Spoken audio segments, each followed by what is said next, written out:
요즘 얘기 많이 나오고 있는 이제 세금, 상속세, 증여세, 부를 세대를 건너서 이전을 하고 싶은데 너무 세금이 크다 보니까 우리나라 OECD 국가 중에서 2위라고 하거든요. 그래서 상위권에 있으니까 이 세금을 절세하기 위해서 나가는 게 있고,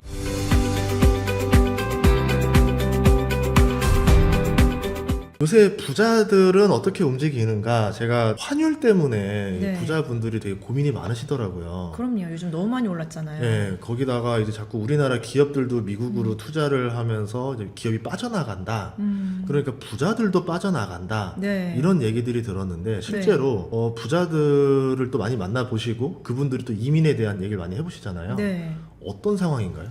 근데 실제로 이제 제 개인적인 뭐 지금 자문하고 있는 걸 떠나서 통계가 말해주고 있거든요. 그래서 영국의 헨리 앤 파트너스라고 그분들이 이제 그 기관이 내보내는 보고서가 있는데, 거기에 전 세계에 100만 달러 이상의 금융자산을 가진 부자들이 어느 나라에서 어느 나라로 이제 유출되고 있는지 그걸 조사를 한 거예요. 그런데 실제로 우리나라가 4위를 했거든요. 그래서 그 4위를 했는데 나가는 인원수 자체는 2,400명이에요 올해. 그럼 적잖아요 우리나라 인구에 비하면. 근데 이 2,400명이 들고 나가는 돈이 무려 21조 3천억이라는 거예요. 평균 100억 가량 그렇죠. 가져가는 거네요. 역시 계산이 빠르시네. 그러니까 인당 100억씩 돈을 들고 나가는 거예요. 본인만 나가는 게 아니라. 그래서 정말 이 부자들의 해외 자산 이전, 순 유출이 심각한 문제예요.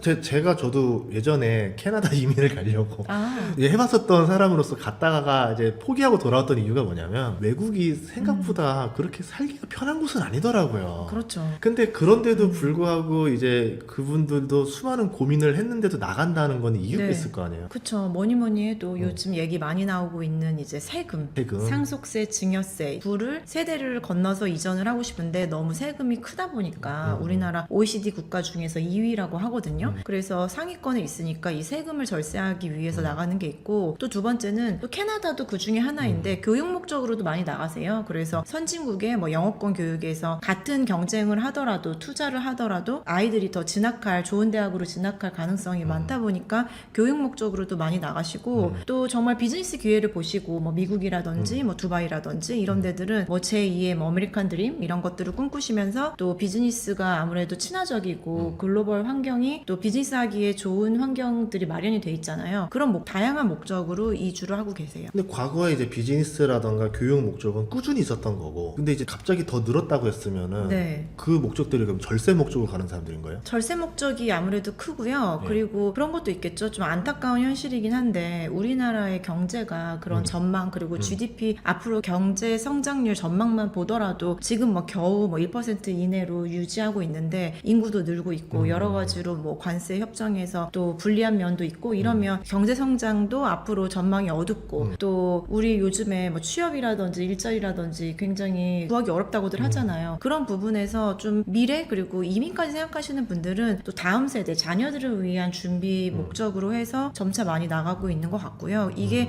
사실 우리나라 입장에서는 뭐 달반갑지 않은 안타까운 일이죠. 또 요새는 상속에 대한 고민하신 분이 이제 많죠. 베이비 부모 세대들이 다 은퇴를 하면서 맞아요. 말씀하신 대로 이거 상속을 우리 자녀가 받았을 때 반토막, 자녀가 한 번 또 손주한테 하면 또 반토막. 그렇죠. 그러면 내 돈이 75%는 세금으로 나가고 25%는 받는구나 이러면서 이제 상속세를 좀 절감하기 위해서 가시겠다 네. 하는 분들도 많았던 것 같거든요. 그분들이 많이 가는 나라가 주로 어디였었죠? 실제로 우리나라에서는 미국을 제일 많이 가시고요. 그리고 전 세계 글로벌 트렌드를 보면은 그 나라들이 나와 있거든요. 그래서 지금 UAE가 1위라고 해요. 많이 순유입이 되는 나라 1위. 그리고 당연히 예상하겠지만 많이 순유입되는 나라가 2위가 미국. 그 다음으로는 사실 뭐 예상할 수 있는 그런 뭐 캐나다, 호주, 아니면은 유럽에서는 뭐 이탈리아, 프랑스, 스위스 이런 나라들이 상위권을 차지했거든요. 근데 이 나라들이 공통점이 있어요. 그러니까 텍스 플래닝, 그러니까 절세 목적으로 봤을 때 이제 세금이 굉장히 상속세나 증여세가 없다든지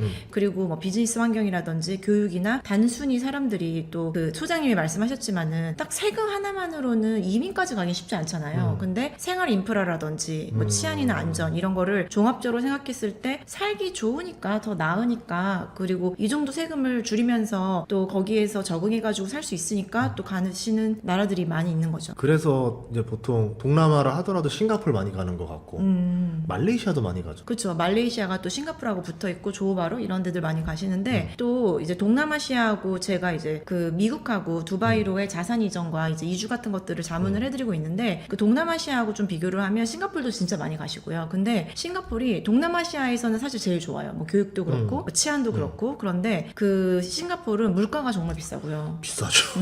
그리고 이제 웬만한 집이 평당 1억이 넘기 때문에 그러니까 그 돈이면 미국까지 이제 그런 그렇죠. 거 아니에요. 아니, 사실 그 돈이면 강남 사는 게 더 쌀 수도 있는데 네. 그런데다가 외국인이 부동산을 못 산다고 봐야 돼요. 취득세가 60%거든요. 60%. 그래서 또 외국인이 살 수 있는 뭐 지역이나 아파트의 유형이 또 정해져 있고 뭐 토지 소유권을 안 주는 동네들도 있고 그러다 보니까 싱가포르이 또 물가가 절대적으로 비싸고 그래서 좋지만 또 아무나 못 가시는 것도 있고 영주권을 잘 안 주기도 하고요. 영주권 안 주는 게 큰 것 같아요. 맞아요. 이게 홍콩도 뭐 7년 있어야 된다 하고 뭐 미국도 그렇고 그러니까 이 영주권 따는 게 쉽지가 않더라고요. 그렇다고 해서 이 영주권을 아무 나라나 따기도 그렇잖아요. 그럼요. 정말 영주권만 따러 가는 건 아니니까. 그렇죠. 그러면 이 가장 가성비 좋은 나라가 몇 개 없잖아요. 막상 하다 보면은. 네. 그래서 그러면 요새 좀 많이 하는 게 두바이 얘기도 많이 해가지고 그래서 또 모셨는데 최근에 네. 두바이 갔다 오셨다 해가지고. 네, 예. 그리고 저희가 이제 네. 미국으로만 자산 이전이나 이민 이런 것들을 도와드리다가 제가 이 두바이 쪽으로 확장하게 된 게 고객들이 원해서 수요가 있어서 제가 두바이를 보게 됐거든요. 그건 맞는 것 같아요. 네, 왜냐면은 네. 이제 두바이가 그 거주 비자 요건이라든지 어쨌든 그 레지던시라고 하는 그 내가 정말 안심하고 쉽게 그리고 유지하기도 어렵지 않게 이렇게 만들어 줘야지만 우리 애들까지 데리고 이민을 생각을 하잖아요. 네. 이런 것들이 굉장히 친화적으로 만들어 놨다라는 게 가장 핵심이고 또 더 쉬운 나라들도 있거든요. 그래서 뭐 키프로스, 몰타, 그리고 뭐 그레나다, 그리고 세인트 키츠 이런 네. 처음 들어보는 나라들이 있어요. 하여튼 그런데 그 나라들은 또 언뜻 듣기에 뭐 미국 밑에 붙어 있다든지 뭐 유럽의 어느 쪽에 있거나 그렇거든요. 근데 거기를 또 가기에는 또 너무 막연하고 친숙하지 않고 그러니까 비교적 그 두바이가 그런 생활 인프라도 좋고 그리고 치안도 안전하다고 하고 또 생활 환경이라든지 이런 거 그리고 국제학교 수준도 높고 이런 것들을 종합적으로 봤을 때 많은 분들이 선택을 받고 있고 그래서 전 세계 이게 비단 우리나라의 이야기가 아니고 전 세계의 자산가들이 두바이로 아랍에미리트, 뭐 UAE로 가장 많이 몰리고 있다고 하더라고요. 저는 이게 생각이 왜냐면 미국은 뭐 워낙 뭐 영어권이니까 뭐 원업이니까 알고 있고 나머지는 그래도 좀 한국이랑 가까워야 된다라는 생각을 가지고 있어서 네. 대부분 이제 한국 인접 아시아로 많이 가는 줄 알았어요. 근데 두바이라고 하면 좀 생뚱맞았었거든요. 우선 멀다. 그쵸. 그리고 두 번째 거기 물가 비싸지 않아? 또 두간데 어떻게 보세요? 멀기는 멀고 예. 그래서 가까운 거 좋아하시면 뭐 일본도 생각하시고 홍콩도 요즘 다시 많이 가고 싱가포르를 선택하시고 두바이가 이제 갈 때 8시간에서 10시간 정도 걸리거든요. 그러니까 멀긴 멀어요. 근데 이제 그 두바이 안에서 가면 제가 듣기로 이제 주변에 아프리카, 중동, 아시아 인접한 국가에서 그 10억 명이 있대요. 10시간 안에 올 수 있는. 그래서 거기 왔다 갔다 하는 거를 뭐 매달 왔다 갔다 할 게 아니라면은 또 미국도 가는데 10시간은 가잖아요. 그래서 그 미국이나 캐나다에 비하면 가까운 게 있고 두 번째는 물가 얘기를 정말 많이 하시거든요. 그쵸? 예. 그래서 뭐 이제 외식하면 청담동 물가다, 강남 물가다 이렇게 말을 하는데 그게 사실 외식만 하면 사실이거든요. 그래서 뭐 내가 호텔에서 밥 먹으면 뭐 파스타가 3, 4만 원 이렇게 7성급이잖아요. 거기. 네, 두바이에. 그러니까 비싸잖아요. 그래서 비싼데 거기도 보면은 사실은 93%가 외국인인데 부자들도 있지만 파키스탄, 인도 사람들도 많이 가 있거든요. 그 사람들이 장 보고 그 거기서 또 이제 이런 농수산물 같은 것들은 많이 수입이 된단 말이에요. 그런 장바구니 물가는 오히려 더 싼데 아 식료품 물가 싸다. 네, 그게 굉장히 싼데 내가 만약에 그 첫 번째는 그러니까 내가 외식만 하고 맨날 뭐 비싼 것만 사 먹고 그러면 당연히 물가가 비싸겠죠. 근데 또 충분히 장 봐가지고 해 먹고 하면은 더 싼 게 있고 또 두 번째가 인건비가 싸요. 그래서 제가 가서 보니까 그 현지인 분들 보니까 우리나라에서 정말 맞벌이 하면 어머님이 안 도와주시면 아주머님을 이모님을 고용할 수밖에 없잖아요. 근데 300만 원, 400만 원 이렇단 말이에요. 근데 거기는 영어 가능한 필리핀 사람이 100만 원이고 영어가 가능하지 않으면은 뭐 50만 원, 80만 원에도 그 국적에 따라서 인건비가 합법적으로 정해져 있어서 최저임금이 없는 거예요. 그래서 정말 한 분 고용할 수 있는 돈으로 4명까지 고용이 되는 거예요. 그러면은 그렇게 4명까지 고용할 필요는 없으니까 인건비는 저렴해질 수 있다라고 하더라고요. 그러고 이제 고민되는 게 뭐 하고 지내나. 그러니까 예를 들어서 제가 인도네시아를 한번 가본 적이 있었는데 어디? 자카르타. 아, 술을 안 팔잖아요. 아, 그러면 뭐 하고 지니까 막 배드민턴 치고 사람들. 어. 캐나다 이런 데도 보니까 밤 8시, 9시 되면 불 다 꺼져서 그렇죠. 그냥 가정생활 해야 되고 이렇게 하면서 어. 한국과는 정말 좀 다른 느낌의 이 라이프 스타일이었는데 네, 그럼 미국도 그래요. 미국도 그렇죠. 예. 그러면 두바이는 그럼 어떤 라이프 스타일을 살아야 아, 되나요? 네. 그게 저도 이제 처음에는 네. 굉장히 오해가 있었거든요. 어. 두바이가 좀 남녀 불평등이 있지 않을까, 여자가 경제활동하는데 좀 어려움이 있지 않을까, 그리고 술을 안 판다고 하니까 정말 재미없겠다. 그런데 술 다 팔고요. 두바이는 중동 안에 별도의 어떤 국가라고 봐야 될 것 같아요. 그래서 그 특별한 도시인 거죠. 그래서 술도 다 팔고, 그리고 또 안에서 뭐 정말 물론 이제 그 계절에 따라서 정말 실내 활동만 해야 되는 에어컨 생활권 안에서 그 동선에서만 생활해야 된다고 하면은 주로 이제 몰을 많이 다니시겠죠. 근데 그 몰 사이즈가 그 잠실에 롯데몰 있잖아요. 진짜 하루 안에도 못 돌잖아요. 그거의 3배만 해요. 그래서 이게 실내인지 실외인지가 사실 헷갈리고, 그리고 바다도 있어서 사실 바다 수영도 할 수도 있고, 또 거기 도시가 뭐 생활 환경이라든지 그런 거 즐길 수 있는 거리들도 다 마련이 돼 있고, 너무 덥고 습한 7월에서 9월 사이가 너무 덥더라고요. 그때만 사실 피하면 너무 덥고 습하니까 야외 활동을 못 한다고 하면은, 그래도 다른 계절에는 뭐 10월 11월까지는 좀 모기가 많고, 지금이 완전 제일 날씨가 좋을 때거든요. 그래서 지금은 뭐 야외 활동도 하고 골프장도 있고, 사실 뭐 거기 승마장 같은 것도 있고, 뭐 이런 뭐 충분히 즐길 수 있는 거리들이 많이 있더라고요. 그리고 또 매력 그런 것도 있잖아요. 뭐 이 나라에서 며칠 동안 거주해야 된다, 영주권이 뭐 그런 조건 어떻게 있어요? 그런 게 너무 편하게 돼 있어요. 그래서 여기가 거주 비자 10년짜리, 물론 이제 골든 비자라고 하는데, 그 골든 비자를 받기 위해서 예를 들면 뭐 몇 번 들어와야 된다, 며칠 이상 거주해야 된다, 그런 것들을 다 없애버렸어요. 그러면 안 가도 되는 거예요? 안 가도 돼요. 안 가도 되고, 물론 이제 두바이에서 거주민으로서 그런 어떤 혜택이라든지 이런 것들이 또 있잖아요. 보장받을 수 있는 그런 거를 받으려면은 뭐 계좌가 있어야 된다든지,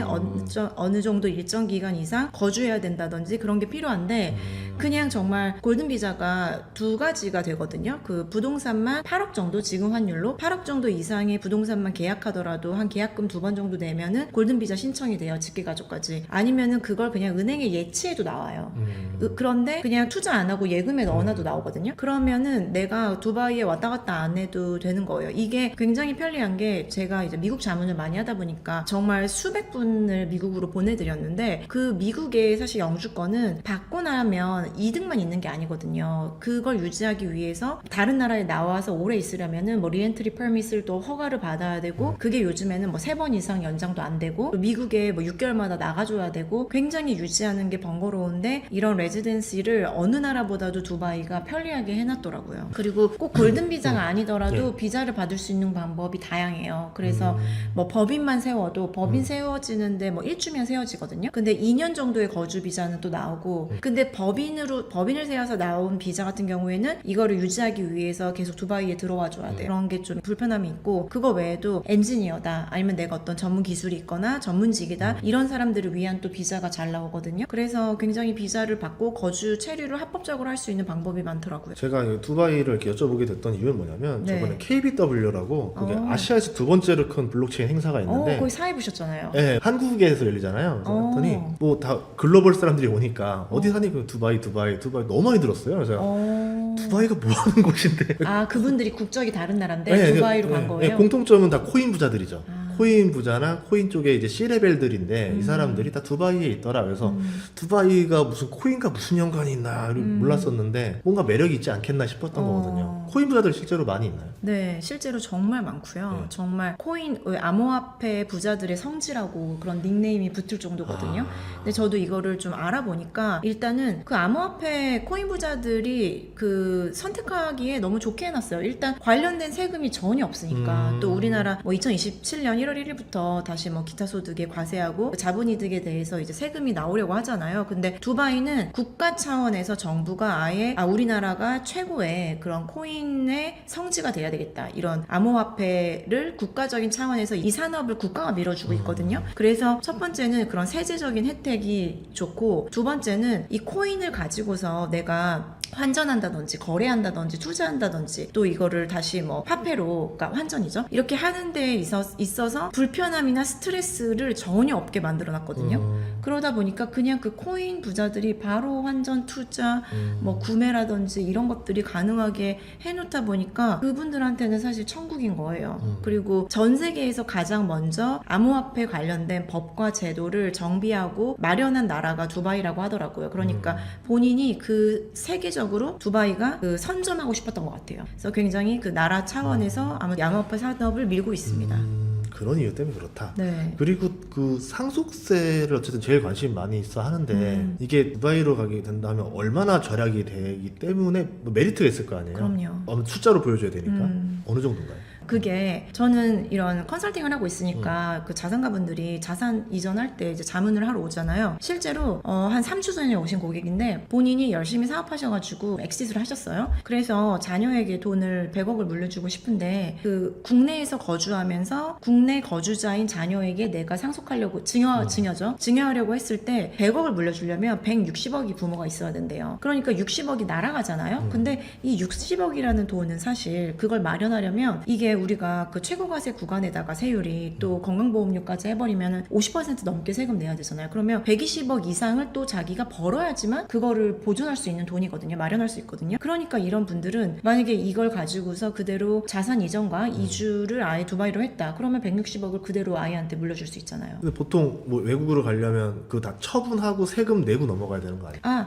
근데 부모인 상태에서 내가 이걸 현금화를 일단 해야죠. 당연히. 예. 현금화를 하고 나와 아이가 해외로 이전을 하게 되잖아요. 예. 그 이주 신고를 하고 이민을 갔어요. 그러면은 한국에서 물론 이제 그 요건은 굉장히 까다로워요. 크게 4개를 보거든요. 근데 그 한국에서 비거주자가 되면 부모와 자녀가 그 비거주자 요건을 갖추게 된 상태에서 내가 그냥 160억을 자녀한테 준다고 하더라도 그냥 그대로 줘버릴 수 있는 거죠. 상속세 증여세가 0%니까. 그러니까 어느 정도 현금으로 현금화한 다음에 네. 비거주자가 돼서 거기서 이제 물려주는 방법이 있다. 네. 그렇기 때문에 차라리 세금 낼 돈이면 여기서 풍족하게 살고 애들 교육 좀 투자하고 이렇게 하는 게 더 낫게 된다. 네. 이렇게 자꾸 듣다 보니까 차라리 그냥 한국의 세금 제도를 고쳐야 되지 않나 싶기.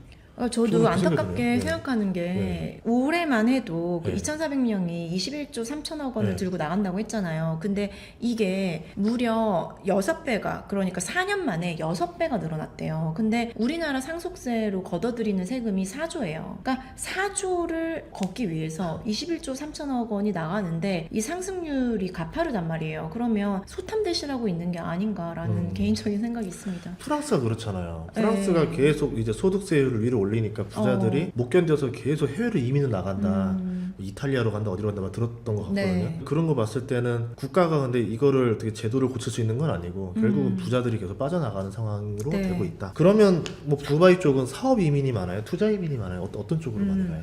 네. 이게 제가 어떤 객관적인 통계는 없고 저한테 이제 오시는 분들 자문해서 이제 저는 컨설팅을 하니까 아직까지는 투자가 70%, 사업을 하시겠다는 분들이 30%. 인 것 같고요. 그러니까 두바이를 갈 때 내가 미국은 의외로 더 다양하거든요. 교육 목적, 사업 목적, 취업 목적, 투자 이민 다 은퇴하시고 가시는 분들 다양한데 아직은 그래도 두바이는 벌어놓고 투자를 하거나 아니면 투자 이민을 가서 내가 그 두바이 안에서 어떤 경제 활동을 해서 돈을 벌려는 분들보다는 좀 투자로 이미 번 분들이 좀 많이 가는 것 같고요. 그럼에도 불구하고 이제 요즘에 저희 회사가 두바이로 진출하면서 저도 이제 홍보를 하잖아요. 그러면 이제 새롭게 그런 그 자문을 받으러 오시는 분들이 뭐 나름 한국에서 스타트업이라든지 패션 사업이라든지 이런 사업을 하고 계신데 또 한류 열풍이 대단하거든요. 두바이에서 거의 한국이 전 세계의 어느 국적보다 그 두바이 사람들이 좋아해요.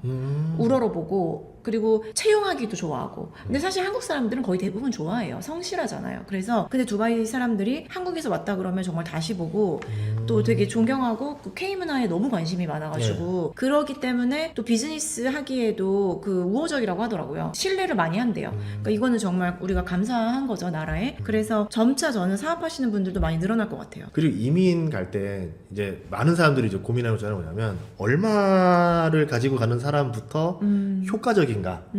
이게 너무 없이 가도 힘들더라고요. 보통 얼마 정도 있는 사람들이 투자 이민으로 가는 게 괜찮다 할 수 있을까요? 두바이를 생각하면 그래도 저는 10억 정도는 생각해야 되지 않나 생각해요. 이 투자 이민이니까. 왜냐면 두바이가 월세 수익률이 좋거든요. 그러니까 부동산 투자를 괜히 사람들이 하는 게 아니고 이민을 안 가고 투자만 하는 사람들도 많거든요. 근데 여기가 세금이 없는데 지금 월세 수익률이 6에서 9%가 나온단 말이에요. 앞으로 물론 지역에 따라서 공급이 많기 때문에 좀 조정될 것 같은데, 그러면 내가 그거를 월세 사는 입장에서 그 돈을 내려면 사실 굉장히 많이 내야 되거든요. 그러니까 내가 또 그리고 거주를 하려면 일단 기본 조건 자체가 8억 정도는 그 부동산을 구매를 해야 돼요. 그래야 10년짜리 거주 비자가 나오고 그 부동산을 보유해야지만 유지가 되거든요. 그래서 일단 집값에 8억 들어가고 나머지 2억으로는 그래도 생활하고 또 학비가 아무래도 우리나라는 국공립도 있지만은 두바이가 그게 있네요. 사실 그 국제학교를 보내야 되니까 뭐 한 3천만 원에서 비싼 데들은 1년에 5천만 원씩 한다고 하더라고요. 그러면은 또 학비 몇 년 내고 나면은 또 없다 보니까 그쵸. 최소한 10억 정도는 생각해야 되지 않나 생각이 들어요. 그렇게 하고 자녀 교육비 생각하면은 뭐 이거저거 하면 그래도 한 1, 2억은 생활비로 들어간다고 봐야 되겠네요. 그럼요. 야, 학비가 많이 들어가네. 네, 학비가. 그렇죠. 왜냐하면 보통 동남아를 가더라도 보통 이제 국제학교 많이 보내더라고요. 사람들이 보면서. 그 국제학교가 보통 한 연 5천씩은 했었던 것 같아요. 동남아도? 네, 동남아도. 왜냐하면 프랑스계 영국계로 보내버리니까 그러면 둘 보내면 1억이잖아요. 그렇죠. 그러니까 생각해보니까 한국이 나은 것 같은데. 근데 한국은 또 사교육비가 많이 들잖아요. 그러니까 상속세를 생각하면 나가는 게 낫고. 근데 맞네요. 그러니까 사교육비 생각하면은 이제 좀 부자 입장에서는 그냥 이러느니 차라리 국제학교에서 그냥 제대로 배우고 와 이렇게도 날 수도 있고. 네. 그리고 예. 저는 그 말씀 중에 죄송한데 이제 그 미국하고 두바이하고 자문을 하다 보니까 저도 미국에 투자를 많이 했고, 그래서 이제 두바이의 근데 매력은 어떤 걸 느끼냐면은 저도 어린 자녀가 있단 말이에요. 근데 그거에 제가 좀 꽂혔어요. 뭐냐면 두바이가 지금 거의 200여 개의 국가, 그리고 두바이에 유명한 국제학교 양대 산맥이 있는데 뭐 잼스하고 그 DIA라는 이제 학교가 있거든요. 네. 거기에 뭐 한 학교당 보면은 인종 약간 국가가 뭐 60개 정도의 국가에서 온 아이들이 같이 모여가지고 수업을 듣는데요. 그러면 우리 아이가, 그리고 그 아이들이 제 생각에는 저보다 잘 살 것 같거든요. 부자들의 자식일 것 같아요. 그러면 첫 번째로는 그 60개 정도의 국가에서 온 아이들의 영어의 발음에 다 익숙해지니까 얘는 인도 영어, 뭐 프랑스 영어, 뭐 영국 영어, 모든 그런 다른 나라의 영어를 다 이해하는 거잖아요. 그게 얘한테는 얼마나 대단한 무기예요. 호주 영어 이런 거 진짜 못 알아듣거든요. 그런 게 첫 번째 하나 있는 것 같고, 그리고 그 50개국의 그 친구들이 내가 정말 학창 시절을 함께 하면 나중에 내가 어느 나라에서 비즈니스를 하고 어느 나라로 수출을 하고 싶어도 다 사실 도와줄 거 아니에요. 이런 정말 글로벌 네트워크의 정말 성지가 아닌가라는 생각이 들어서 정말 두바이에서 교육을 시키고 싶더라고요, 저는. 되게 중요하죠. 그러면 미국과 두바이 선택하라 그러면 저 요즘 진짜 고민입니다. 미국이랑 고민하죠. 네, 고민이에요. 그게 왜 그러냐면 저는 딸이든 아들이든 이제 엄마니까 안전이 제일 중요하단 말이에요. 그쵸. 네. 그런데 미국은 사실 마약, 총기, 그치. 그런 홈리스, 이게 아무래도 저는 좀 두렵거든요. 근데 두바이가 우리나라보다 안전해요. 실제로 그 글로벌리 이렇게 안전지수를 평가하는 기관들에서 통계 발표를 하면 두바이가 거의 1위권 그 등급에 들어가 있거든요. 그만큼 안전하고, 두바이는 그 작은 그 우리 이제 범죄도 중범죄가 있고 경범죄가 있잖아요. 중범죄는 당연히 없고, 왜냐면 93%가 외국인인데 중범죄 저지르면은 진짜 이 사람들은 다 추방이며 끝이잖아요. 근데 경범죄도 안 저지른대요. 뭐 음주운전이라든지 심지어 과속하면은 벌금이 얼마인 줄 알아요? 100만 원? 네, 그 정도 돼요. 150만 원 막 이래요. 그래서 절대 과속을 하면 안 돼요. 그래서 저는 이제 어린 아이의 부모들이라면 정말 치안과 안전하고 그런 면에서도 고려를 많이 하는 것 같아요. 거기가 아직도 종교 경찰이 있나요? 종교 경찰? 보통 이제 경찰이 그런 거 있고 없어요. 네. 사우디는 그렇더라고요. 네. 마지막으로는 이제 그 투자 리스크. 예를 들어서 정권이 막 불안정한 국가일 수도 있는 거고, 아니면 뭐 정책이 하루아침에 왔다 갔다 뒤바뀌는 국가의 리스크도 있을 수 있잖아요. 두바이는 어때요? 두바이는 이제 왕정 국가란 말이에요. 그러니까 토우국이라고 하는데 이제 왕과 왕자가 통치를 하잖아요. 근데 저는 그게 오히려 한편으로는 안정적이라고 생각을 해요. 물론 세제적인 개혁은 있는 것 같거든요. 그래서 하나는 갑자기 없던 법인세가 이번에 생겼단 말이에요. 9%가 올해부터. 그러면은 이제 세제적인 개혁은 있을 수는 있는데, 이 왕과 왕자가 굉장히 존경받고 똑똑하신 분들인데 이 사람들이 알아요. 이 글로벌 자산가들이라든지 이제 글로벌 기업들이 뭐 지금 구글, 뭐 메타, 뭐 지금 또 뭐 아마존 할 거 없이 그리고 뭐 헤지 펀드들이나 PIB 금융 쪽에서도 두바이로 엄청 들어오고 있잖아요. 근데 이런 본인들이 정책이나 세제를 불안정하게 하면 그 글로벌 기업들이라든지 글로벌 자산가들이 못 들어오는 순간 93%가 외국인이고 외국 자본에 의해서 운영이 되는 나라인데 본인들의 나라의 미래가 끝난다는 걸 알고 있거든요. 그래서 좀 더 안정적으로 유지할 가능성이 높고 실제로 제도들을 뭐 30년 이상 유지하는 제도들이 많거든요. 그래서 그리고 이런 제도들을 개편하고 뭔가 이렇게 정책을 바꿀 때에도 이 유리하게 지금 계속 바꿔왔단 말이에요. 그럴 때도 민주주의 사회보다는 더 빠르게 바뀌더라고요. 그러니까 왕이 사실 명령을 내리면 그냥 그대로 따라야 되는 거예요. 근데 이 사람들이 너무나도 본인들 나라의 국가가 잘 살 수 있는 방법을 외자 유치와 외국인들이 들어와야 된다는 거를 절실히 알기 때문에 이게 뭐 불리한 쪽으로 바뀔 가능성은 낮지 않을까라고 생각을 합니다. 이게 중동 국가 중에서 두바이가 그 원유 생산이 안 되는 국가잖아요. 안 돼요. 3%밖에 안 돼요. 오히려 사우디나 이런 데고 우리 두바이 하는 게 두바이 대신에 거래소를 열어서 투자를 받고 이래가지고 이제 거기 그거로 또 이제 돈을 벌어가지고 했었던 걸로 알고 있어서 말씀하신 대로 맞아요. 오히려 상업에 더 관심 많고 맞아요. 외국인 투자에 따라서 부동산이 이렇게 들쭉날쭉했었기 때문에 그거에 친화적으로 갈라 하고 금융도시 만들려고 했었던 거고 맞아요. 예를 들어 유가에 따라서 좀 뭐 외국인이 썰물처럼 빠져나갔다 들어왔다 뭐 이제 이런 리스크는 없어요? 그런 게 있죠. 그래서 실제로 코로나 때 두바이가 많이 이제 외국인들이 나갔고 더 들어오지 못했고 부동산 가격도 폭락했거든요. 그러니까 그런 정말 예기치 못한 그런 어떤 뭐 전염병이라든지 그런 거에 있어서 당연히 조정을 많이 받을 수밖에 없다고 생각해요. 그리고 뭐 서브프라임이라든지 과거에 이런 경제 위기 때도 조정을 많이 받았기 때문에 미국하고 저는 이제 미국 전문가니까 미국하고 두바이를 비교하자면 미국은 정말 안정적이고 하지만은 그 모든 것들이 투명하기 때문에 사실 눈먼 돈이 잘 없고 수익률도 안정적이란 말이에요. 그렇지만 자산가들이 선택하는 이유는 수익률이 덜하더라도 확실하기 때문에 내가 예측 가능하기 때문에 미국을 선택하는 경향이 있고 두바이는 이거보다는 좀 투자 금액도 적기도 하고 그리고 거주 비자도 편리하게 나오고 약간은 미국보다는 하이 리스크 하이 리턴을 기대한다고 생각이 들어요. 그리고 실제로 데이터가 그렇게 말해주고 있고요. 그래서 뭐 이제 코로나 때 부동산 가격이 많이 조정이 됐었고 그 이후에 최근 코로나 위기를 겪고 나서 2021년부터 2025년까지는 뭐 아파트 같은 가격은 매년 20% 그리고 빌라가 두바이에서는 더 고급 주택이거든요. 이런 빌라 같은 경우는 매년 30%씩 부동산 가격이 올랐거든요. 그게 또 수익률은 미국에 비해서는 훨씬 높았던 게 또 보여주지 않나라는 생각이 듭니다. 뭐 예를 들어 사우디가 좀 질투를 한다던가 이런 건 그런 것도 있겠죠. 그런 게 있다고 하더라고요. 그래서 근데 이제 거기는 또 워낙에 원유가 그러니까 형님이죠, 형님. UAE에서의 형님이고 그 아우를 도와주는 그런 마인드로 그래서 사우디도 사실 많이 부자들이 이주하고 있는 나라니까. 근데 두바이가 약간 그 사우디든지 아니면은 아부다비가 좀 방심한 사이에 이제 막내가 치고 올라온 거죠.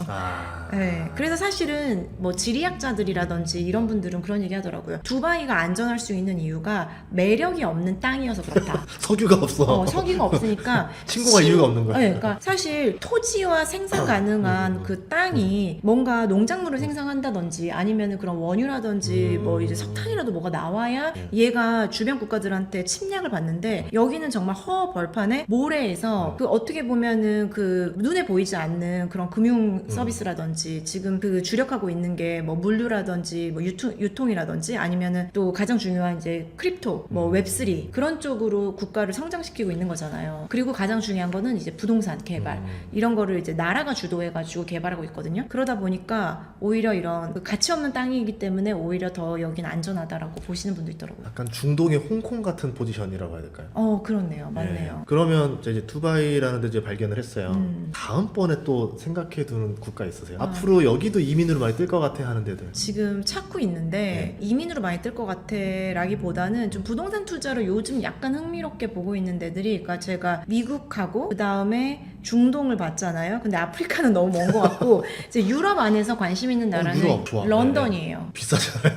아니요. 지금 뭐냐면 제 곧 유튜브에서 나올 건데 런던 편이 나오거든요. 뭐냐면 런던이 지금 좀 문제는 있어요. 왜냐면은 런던이 지금까지는 그 물론 그러니까 유럽 브렉시트 이후에 많이 경제가 좀 많이 안 좋았잖아요. 근데 그래도 여전히 그 옛날에 해가 지지 않는 그 영국이라는 그건 또 유효하거든요. 그래서 많은 유럽의 부자들이 런던에서 살고 있었는데 올해 런던도 영국도 부자들의 원래는 영국 내에서만 소득을 매겨요. 그런데 이제 월드와이드 텍스를 매기게 된 거예요. 그래서 지금 부자들이 영국에서 많이 유출이 되고 있거든요. 그렇지만 상대적으로 그 부자들이 어디를 갔냐면 두바이로 많이 갔고요. 그리고 포르투갈, 스위스로 많이 갔단 말이에요. 근데 제가 깜짝 놀란 게 리스본의 부동산 가격이 예를 들면 스튜디오랑 비교했을 때 런던의 핵심지하고 지금 리스본이 더 비싸대요. 근데 사실 리스본이 런던보다 비싸다는 거는 좀 납득이 안 가잖아요. 그쵸? 그래서 네. 상대적인 저평가가 돼버린 거예요. 그래서 뭐 영국으로 이민까지는 제가 잘은 고민해보진 않았지만 부동산 투자 관점으로는 영국이 지금 상대적으로 런던이 저평가돼 있다라는 생각이 들었어요. 아까 말씀하신 대로 이제 영주권을 따라서 또 움직이는 사람들 많지 않겠는가 생각이 듭니다. 네. 네, 오늘 너무 고맙고요. 저희가 또 이렇게 두바이에 대해서도 알게 됐는데 많은 사람들이 몰랐던 또 신선한 내용을 알게 됐습니다. 네. 제가 한번 눈으로 한번 볼 수 있는 날이 있어야 될 것 같은데. 네, 임장 한번 가시죠. 아니 그 두바이 쪽이 코인 행사가 큰 게 있어요. 맞아요. 네. 지금 그 F1도 그렇고 그 각종 행사들, 코인 행사들도 네. 엄청 많이 열리더라고요. 그게 거의 싱가포르, 한국, 두바이가 거의 제일 큰 데거든요. 그래서 한번 그때 한번 겸사겸사 한번 눈으로 확인해 보도록 하겠습니다. 네, 오늘 출연해주셔서 감사합니다. 네, 초대해 주셔서 감사합니다. 네.